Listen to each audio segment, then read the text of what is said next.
join the police department, work my way to detective, and spend the rest of my career putting monsters who prey on children behind bars.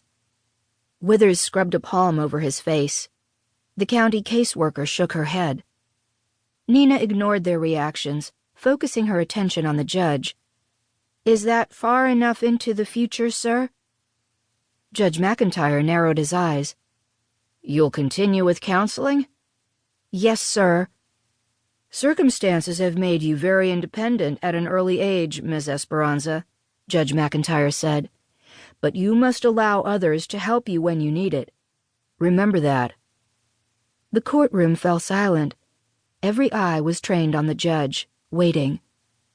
Her frayed nerves stretched to the breaking point. Had she just made him doubt she could deal with what had happened to her? Her breath caught. After an eternity, his deep voice broke the silence. "I will grant the petition."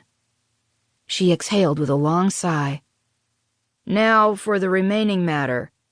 The smile died on her lips as the judge continued in a somber tone. "The petition for a name change." He held up a notarized document. "You are requesting to change your name from Nina Esperanza to Nina Guerrera. The filing indicates that you wish to choose a name rather than continue to use the one assigned to you. You could do this when you turn 18 next year. Why the rush?" Withers found his voice.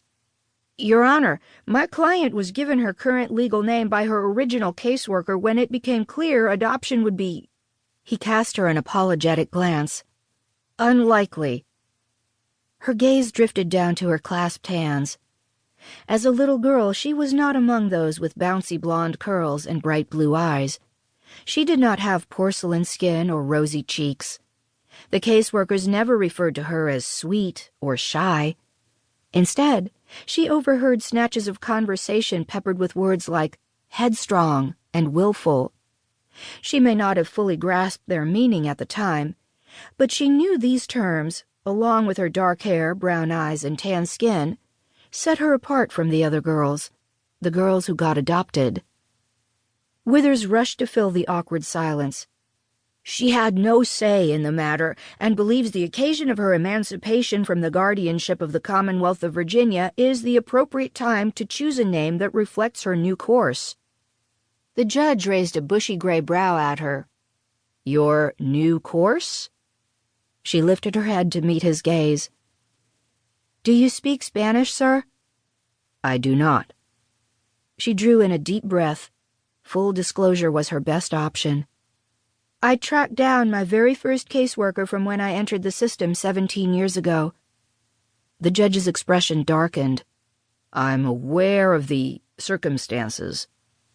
Circumstances, a detached clinical term designed to protect her feelings. The judge probably thought he was being kind, but he couldn't whitewash it.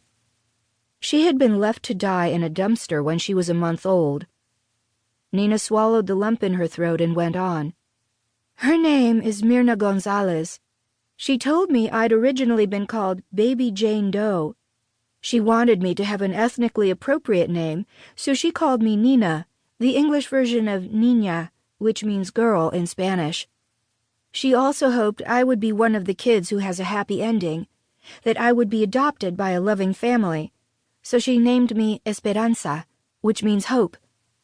The lump in her throat expanded, straining her last words. "I didn't get that happy ending." "No," Judge McIntyre said. "You did not."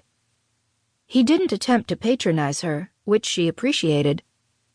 "But why Guerrera?" he wanted to know. "In Spanish, guerrero means warrior or fighter, and guerrera, with an A on the end, refers to a female." The judge took a moment to digest her words before his eyes reflected comprehension. "Warrior girl." She inclined her head in acknowledgement.